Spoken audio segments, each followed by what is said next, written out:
और अब इंदौर पत्थरबाजी मामले से जुड़ी एक बड़ी खबर है। कांग्रेस ने पत्थरबाजी को लेकर एफआईआर दर्ज कराई है। अज्ञात आरोपियों के खिलाफ मामला दर्ज कराया गया। बीजेपी कांग्रेस कार्यकर्ताओं में कल पत्थरबाजी हुई थी। 20 कांग्रेसियों पर एफआईआर दर्ज कराई गई। 60 लोगों के खिलाफ एफआईआर दर्ज कराई गई है।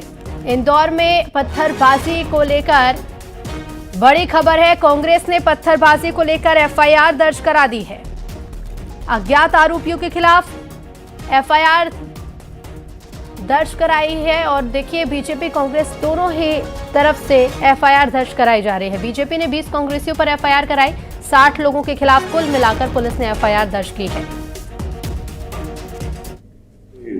रिपोर्ट में मुकदमा दर्ज किया है बीएनएस की विभिन्न धाराओं के अंतर्गत, और विवेचना उपरांत इसमें कार्रवाई की जाएगी। कुछ लोग जो घायल हैं वो अस्पताल में भर्ती हैं और कुछ लोगों को एमएलसी के लिए हमने भेजा है।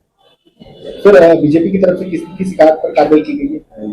बीजेपी की तरफ से आवेश राठौर साहब की शिकायत से की गई है और संजय जाफलीवाल साहब की तरफ से। और संवाददाता मिथिलेश हमारे साथ फोन लाइन पर जुड़ गए हैं। मिथिलेश, क्या जानकारी है? देखिए, कांग्रेस की शिकायत पर बीजेपी के अज्ञात लोगों पर एफआईआर दर्ज हुई है। तो वही बीजेपी ने जो शिकायत की है उस पर कांग्रेस के नामजद लोगों पर एफआईआर दर्ज हुई है। कांग्रेस के जो जिला अध्यक्ष हैं चिंटू चौक से, यूथ कांग्रेस अध्यक्ष अमित पटेल, यहाँ के जो जिला अध्यक्ष हैं विपिन वानखेड़े जो आगर से पूर्व विधायक रहे, ये सभी लोगों पर एफआईआर दर्ज हुई है। बलवा, मारपीट, तमाम गंभीर धाराओं में केस दर्ज हुआ है। बीएनएस की जो नई धाराएं हैं उनमें केस दर्ज किया गया है। अब दूसरी तरफ बीजेपी के पर जो एफआईआर दर्ज हुई, इस पर अधिकारियों का कहना है कि जो भी फुटेज सामने आएंगे, चाहे वो ड्रोन कैमरे के हो, चाहे पुलिसकर्मी जो वहां पे मौजूद थे, उनसे पहचान की जाएगी और पहचान के आधार पर फिर उनके नाम के साथ एफआईआर दर्ज की जाएगी। अभी अज्ञात लोगों पे किया गया है क्योंकि कांग्रेस ने जो आवेदन दिया है उसमें कई जो नाम है वो नाम स्पष्ट नहीं हो पा रहे थे, इसलिए जांच की जा रही है। जांच में जो भी लोग दिखेंगे उन पर उनके नाम उसमें डाले जाएंगे, यानी जो एफआईआर दर्ज हुई है, जो अज्ञात अभी एफआईआर दर्ज हुई है, उसको फिर वो नामजद आरोपी बनाए जाएंगे। फिलहाल लेकिन दोनों ही, चाहे कांग्रेस हो या बीजेपी, दोनों तरफ ही एफआईआर दर्ज हो चुकी है। लेकिन कल जो कुछ भी इंदौर की सड़कों पर देखने को मिला, वो उन तस्वीरों ने इंदौर की राजनीति को जरूर शर्मसार किया है। इंदौर के लोग भी इस पूरे घटना को लेकर गुस्से में, उन्होंने कहा कि शायद विरोध प्रदर्शन हो रहा था, विरोध प्रदर्शन के दौरान ये जो घटना हिंसक रूप ले लेती है, ये गलत था। राजनीति के इतिहास के में कभी भी इंदौर में ऐसी घटना देखने को नहीं मिली थी। और यकीनन कल जिस तरीके से पूरी घटना हुई है उस पर सवाल उठना भी लाजमी है। विरोध प्रदर्शन करने का अपना तरीका है। अगर कोई विरोध प्रदर्शन करने आया तो शायद उस पर पथराव करने की जरूरत नहीं है, और अगर दूसरे तरफ कोई दल के लोग हैं तो शायद उधर भी पत्थर नहीं फेंकना चाहिए, क्योंकि पत्थर दोनों ही तरफ से चले हैं। दोनों ही पार्टियों का अपना अपना आरोप है कि पत्थर की शुरुआत उन्होंने की है। बीजेपी कहना है कांग्रेस ने किया, कांग्रेस ने कहना है बीजेपी ने किया। लेकिन पत्थर, टमाटर और जो गंदा पानी, रेत और यहाँ तक कि स्याही, हर एक चीज का इस्तेमाल हुआ है। कल इन तस्वीरों को देख के लग रहा था सिर्फ राजनीतिक दल नहीं, ऐसा लग रहा था कि शायद कोई जो युद्ध चल रही है, दो देशों के किसी बॉर्डर पे ये विवाद चल रहा हो। और जबकि देखिए दोनों ही राजनीतिक दल है जो एक दूसरे को बेहतर तरीके से जानते हैं। अगर मध्य प्रदेश की बात की जाए तो दो ही बड़े दल है, चाहे बीजेपी या कांग्रेस, और लंबे समय से ही दोनों पार्टियों के बीच में चुनाव होते हैं। लेकिन कल जो विरोध प्रदर्शन को लेकर जो कुछ हुआ इंदौर की सड़कों पर, उसको लेकर कहीं न कहीं इंदौर की छवि जो है वो काफी ज्यादा खराब हुई। इससे पहले भागीरथपुरा कांड आया था, फिर उसका राजनीति के लिहाज से तस्वीर देखा जाए तो इन सभी तस्वीरों को लेकर लोग सवाल भी खड़े कर रहे हैं, सवाल पूछ रहे हैं कि आखिर ये कौन से जनप्रतिनिधि थे, ऐसे कौन से नेता थे जो विरोध प्रदर्शन के नाम पर पत्थरबाजी कर रहे थे, पत्थर चला रहे थे। और देखिए, पत्थर चलाने वालों की पहचान तो की जा रही, कार्रवाई की बात कही जा रही है, लोगों को अरेस्ट भी किया जाएगा, इस पर अधिकारियों का कहना है। लेकिन जवाब तो देना होगा, इन नेताओं को समझना भी होगा। लोकतंत्र के अंदर की ये जो तस्वीर है वो किसी भी सूरत में बर्दाश्त नहीं की जा सकती है। जी बिल्कुल, और बहुत जरूरी है कि राजनीतिक विवाद भले बढ़ते रहें, विरोध भले बढ़ता रहे, लेकिन इस तरह से पत्थरबाजी जैसी घटनाएं ना हो, क्योंकि जनता पर भी गलत संदेश जाता है। अब देखना होगा कि इस मामले में कानूनी कार्रवाई क्या की जाती है। मिथिलेश, फिलहाल बहुत शुक्रिया आपका जानकारी के लिए। और इधर भोपाल से बीजेपी युवा मोर्चा के पदाधिकारी राकेश परस्ते के खिलाफ एफआईआर हुई है। कांग्रेस कार्यकर्ताओं के खिलाफ थाने में एफआईआर हुई। भोपाल युवा कांग्रेस अध्यक्ष अमित खत्री के खिलाफ एफआईआर की गई है। अभिनव बारोलिया, मुजाहिद सिद्दीकी के खिलाफ एफआईआर दर्ज की गई है। इसके साथ ही अमित शर्मा, अभिषेक शर्मा समेत 60 अज्ञात पर एफआईआर दर्ज की गई है।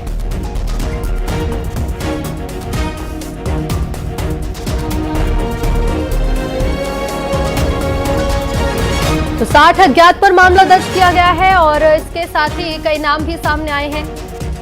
बीजेपी युवा मोर्चा के पदाधिकारी राकेश परस्ते के खिलाफ एफआईआर हुई है। कांग्रेस कार्यकर्ताओं के खिलाफ भी एफआईआर थाने में दर्ज की गई। 5 तस्वीरें आपके सामने। बता दें आपको, अभिनव बारोलिया, मुजाहिद सिद्दीकी और बीजेपी युवा मोर्चा अध्यक्ष अमित खत्री के खिलाफ भी मामला दर्ज हुआ है। भोपाल से इंदौर तक जमकर बवाल हुआ। बीजेपी कांग्रेस कार्यकर्ता आपस में भिड़ गए। कांग्रेस दफ्तर में हंगामे की ये तस्वीर आप देखिए। वाटर कैनन का इस्तेमाल यहां करना पड़ा क्योंकि दोनों ही दलों से जो कार्यकर्ता थे वो जमकर कहीं पत्थरबाजी तो कहीं आपस में भिड़ते हुए नजर आए। स्थिति को संभालने के लिए बैरिकेड्स भी लगाए गए थे, लेकिन जब ये कार्यकर्ता बैरिकेड्स को भी पार करते नजर आए तो ऐसे में पुलिस को वाटर कैनन का इस्तेमाल करना पड़ा है। तस्वीर देखिए, पत्थरबाजी जिस तरह से की गई, इसमें कुछ कार्यकर्ता घायल भी हुए और पुलिस ने मोर्चा संभाला, वाटर कैनन का इस्तेमाल किया और स्थिति को संभालते हुए कई कार्यकर्ताओं पर एफआईआर दर्ज की गई है।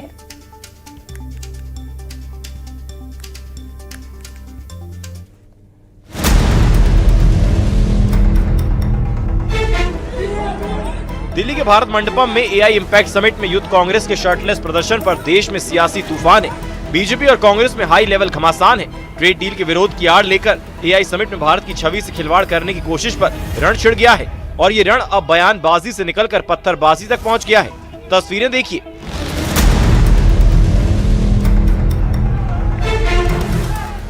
एआई समिट में यूथ कांग्रेस की अर्धनग्न प्रदर्शन पर वैसे तो मोर्चा खोलते हुए बीजेपी देश भर में सड़क पर उतरकर प्रदर्शन कर रही है, लेकिन सबसे ज्यादा कलेश मचा मध्य प्रदेश में। ये तस्वीरें इंदौर की हैं, जहां आज सड़कों पर सियासी शोर की गूंज पूरे देश में सुनाई और दिखाई दे रही है। इंदौर में आज जमकर बवाल हुआ, झड़प हुई, पत्थरबाजी हुई और वाटर कैनन का इस्तेमाल भी हुआ। एआई समिट में यूथ कांग्रेस के प्रदर्शन के विरोध में बीजेपी के कार्यकर्ता कांग्रेस दफ्तर का घेराव करने पहुंचे थे। इस दौरान देखते ही देखते माहौल ऐसा गरमाया कि पत्थरों की बरसात शुरू हो गई। बीजेपी और कांग्रेस दोनों तरफ से जमकर पथराव हुआ। सिर्फ पत्थर ही नहीं चले, पानी की बोतलें और टमाटर भी एक दूसरे पर फेंके गए। मौके पर पहले से तैनात पुलिस ने दोनों तरफ बैरिकेडिंग कर बीजेपी और कांग्रेस कार्यकर्ताओं को आगे बढ़ने से रोकने की कोशिश की, लेकिन हंगामा बढ़ता गया और फिर भीड़ को काबू करने के लिए पुलिस को वाटर कैनन का इस्तेमाल करना पड़ा। बैरिकेडिंग तोड़कर अंदर की तरफ भागे थे। बीजेपी और कांग्रेस में ऐसी झड़प हुई कि सियासी उबाल ने खूनी रूप ले लिया। पत्थरबाजी में जहां कांग्रेस नेता विपिन वानखेड़े घायल हुए, तो दूसरी तरफ बीजेपी की महिला कार्यकर्ता बिंदु चौहान घायल हो गई। इसके अलावा भी कई कार्यकर्ताओं के चोटिल होने की खबर है। उधर मध्य प्रदेश की राजधानी भोपाल में भी जमकर बवाल हुआ। यूथ कांग्रेस के शर्टलेस प्रोटेस्ट के विरोध में बीजेपी युवा मोर्चा के कार्यकर्ता सड़क पर उतरे। प्लान था कांग्रेस कार्यालय के घेराव का, लेकिन पुलिस ने बैरिकेडिंग कर कार्यकर्ताओं को रास्ते में ही रोक लिया। इस दौरान पहले तो बीजेपी युवा मोर्चा के कार्यकर्ता काफी देर तक हंगामा और नारेबाजी करते रहे, लेकिन जैसे ही कार्यकर्ताओं ने बैरिकेडिंग तोड़कर कांग्रेस दफ्तर की तरफ बढ़ने की कोशिश की, पुलिस ने वाटर कैनन का इस्तेमाल कर बीजेपी युवा मोर्चा के कार्यकर्ताओं को खदेड़ डाला। इस दौरान कुछ कार्यकर्ताओं को चोट भी आई, लेकिन बवाल थमा नहीं। बीजेपी युवा मोर्चा के कार्यकर्ता फिर जुटे और कांग्रेस दफ्तर के गेट पर चढ़कर हंगामा किया। इस दौरान जमकर पथराव भी हुआ, जिसमें कई कार्यकर्ता घायल हो गए। उधर कांग्रेस ने भी बीजेपी के प्रदर्शन के चलते मोर्चा संभाला और कांग्रेस के कार्यकर्ता भी हाथों में लाठी लेकर खड़े दिखे। एआई समिट में शर्टलेस प्रदर्शन पर संग्राम छिड़ गया है। दिल्ली से इंदौर और भोपाल तक भयंकर बवाल है। कुल मिलाकर अब बीजेपी और कांग्रेस के बीच सियासी रण भीषण हो गया है और लड़ाई अब लाठी पत्थरों तक आ गई है। ऊपर बीजेपी कार्यकर्ता बैरिकेडिंग तोड़। और सागर में मैरिज गार्डन में असामाजिक तत्वों का उत्पात देखने को मिला है। युवक के साथ मारपीट का वीडियो वायरल हुआ। राह